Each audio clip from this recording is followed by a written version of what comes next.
नमस्कार, lead India news में आपका बहुत बहुत स्वागत है। मैं हूं डॉक्टर तरुणा एस गौड़। सोचिए, एक लड़का अपनी ही मौसेरी बहन से शादी करता है।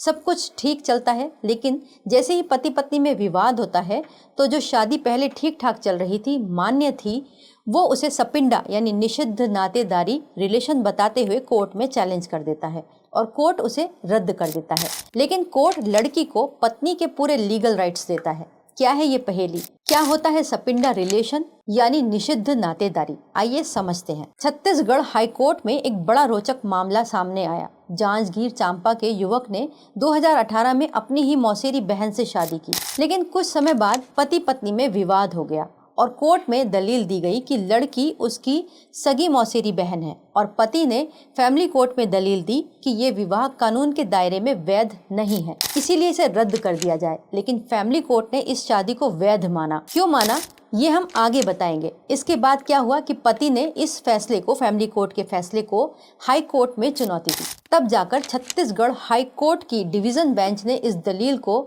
मानते हुए कहा कि मौसेरे भाई बहनों के बीच शादी हिंदू विवाह अधिनियम के तहत निषिद्ध नातेदारी में आता है। इस शादी को रद्द कर दिया और कहा कि इस तरह के विवाह को कानूनी रूप से शून्य माना जाएगा। लेकिन इसके बाद भी उसकी पत्नी को भरण पोषण का अधिकार दिया। बहन होने के बावजूद भी, शादी रद्द होने के बावजूद भी कोर्ट ने उसे पत्नी का अधिकार दिया। क्या था इसके पीछे का रीजन? आइए समझते हैं, लेकिन उसके पहले समझिए सपिंडा रिलेशन क्या होता है। कानून के अनुसार अगर दो लोगों का कॉमन एंसेस्टर है और वो रिश्ता माँ की तरफ से 3 पीढ़ी तक और पिता की तरफ से 5 पीढ़ी तक जाता है तो उसे सपिंडा रिलेशन माना जाता है, यानी वो एक ही नाते गोत्र के लोग हैं।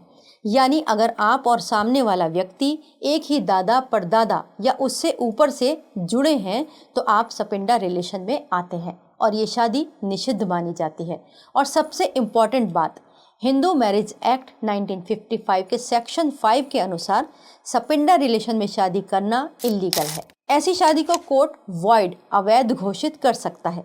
तो फिर इनकी शादी को कैसे मान्यता दी फैमिली कोर्ट ने, और लड़की को फिर हाई कोर्ट ने पत्नी के अधिकार क्यों दिए? आइए समझते हैं। क्योंकि एक छोटा सा एक्सेप्शन है इस कानून के अंदर भी। अगर किसी कम्युनिटी में ऐसी शादी की पुरानी परंपरा यानी कस्टम है तो वो वैलिड हो सकती है। इस मामले में भी यही हुआ, क्योंकि पटेल समाज में ब्रह्म विवाह की ये एक स्थानीय प्रथा थी, जिसके कारण सपिंडा रिलेशन में भी शादी मान्य थी, मतलब इसे सामाजिक स्वीकार्यता प्राप्त थी। यहाँ ये शादी कस्टम की वजह से मान्य थी। लेकिन कोर्ट क्यों सख्त है इस तरीके की शादी के मामले में कि सपिंडा रिलेशन में शादी क्यों नहीं होनी चाहिए? क्योंकि सपिंडा रूल का मकसद है खून के बहुत करीबी रिश्तों में शादी को रोकना और जेनेटिक और जो सोशल इश्यूज हैं उनको बचाना।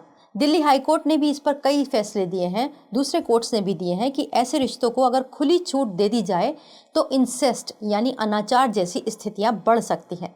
सच तो यह है कि बहुत करीबी रिश्तों में भी शादी या संबंध बनने लगेंगे तो जिससे समाज और परिवार की जो स्ट्रक्चर है उस पर बहुत गहरा असर पड़ेगा।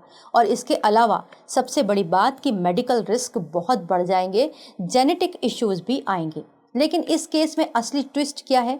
शादी के समय दोनों को रिश्ता पता था, फिर भी शादी हुई क्योंकि सामाजिक स्वीकार्यता थी कस्टम की वजह से। लेकिन बाद में जब विवाद हो गया तो पति ने हिंदू विवाह अधिनियम को अपना लीगल हथियार बना लिया। कानून सिर्फ प्रोटेक्शन नहीं, कभी कभी एस्केप का भी रूट बन जाता है।